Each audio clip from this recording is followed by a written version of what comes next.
Good morning, beautiful people. I'm Chris from the Landlord Training Institute. We're all about helping property owners manage their properties themselves without the stress of tenants and toilets or the monthly expense of a property manager. This week's video is all about maintenance and how to risk rank those things. So let's get to it.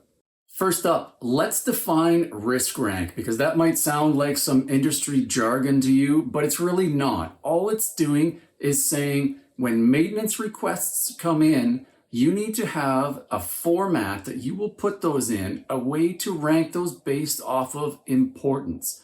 And generally speaking, that should go onto a timeline. So you're going to want to create a general matrix type document where you can plot these items as they come in and figure out if this is going to be, of utmost importance, or if it can actually probably wait a few days. You're going to need to do that based off of the type of investing that you do, because what we're going to talk about today, if you happen to be doing short-term rentals, for example, like Airbnb or VRBO, this is not going to apply.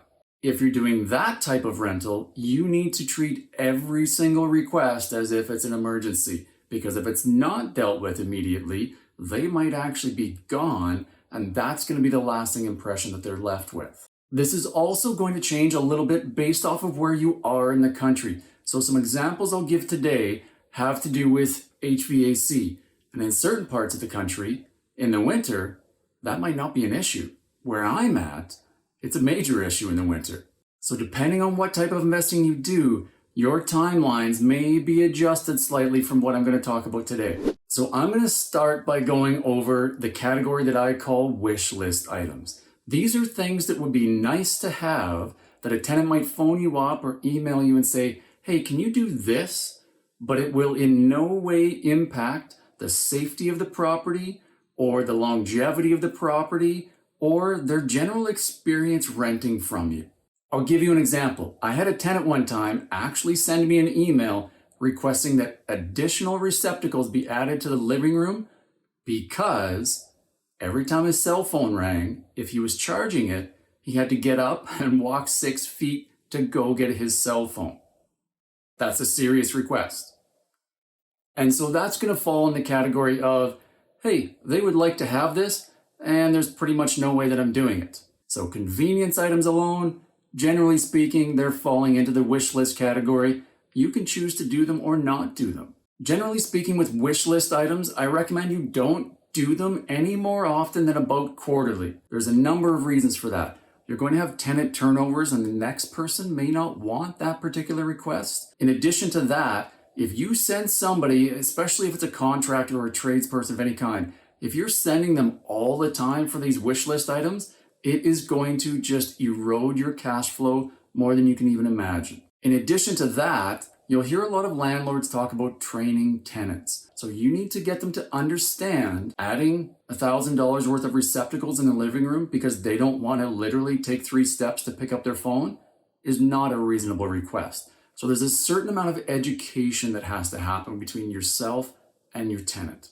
Next up in the categories that I use are things that get ranked as important. So those are 5 days or less. They need to be addressed in a timeline that fits that. These will be items that you would qualify as an annoyance, but not an immediate concern, but something you are definitely going to deal with anyway. So an example of this that I come across often is laundry.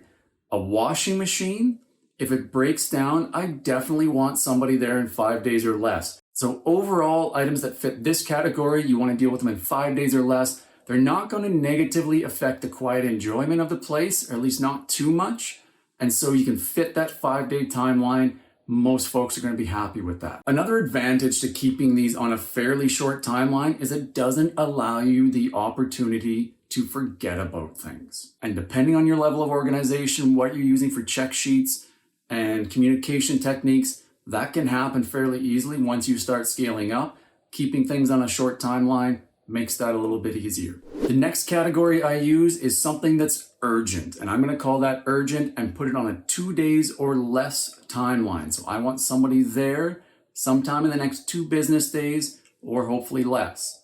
A good example that I run into with this is it'll be cold outside and a furnace starts acting up. I'll get a bing bong to my phone. I've got an email saying, hey, It's cold in here and I can't get the furnace to fire. What do I do? That's going to go on an urgent timeline. I'm immediately contacting an HVAC pro. They're going to head over probably the next day and take a look at that. If you're in the middle of the rainy season where you're at and gutters are plugged, they could actually slide into this category. So these are not absolutes here. You've got to figure out what best fits your investing, your specific property for your area. So here's an example of the nuances or the judgment calls that you've got to make. If one of your tenant contacts you and says the dryer's not working, it's probably not as urgent as if the washing machine is not working.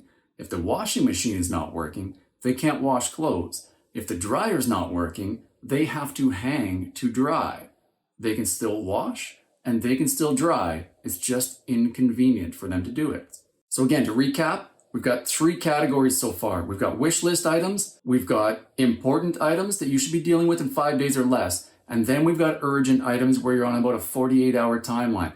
The next category on top of that is an emergency. Now, in the last 15 years, I've probably legitimately only had one emergency, and that was a 3 a.m. flood. As far as I can figure, there are generally only 2 things that actually fit into the emergency category. That's fire and flood. The response to fire is always the same. Get out and call 911. The response to a flood is fairly similar. They should get out of the house and then contact me. So if you're a little bit more experienced landlord and you think back about all those maintenance calls that you got over the last however many years, you can probably slide every single one of those things into one of these categories. You've got wish list items, you've got important, you've got urgent, or hopefully you haven't had any emergencies, but you've got that as your last category. I'm Chris from the Landlord Training Institute, and we help take the pain out of property management. I'll see you next week.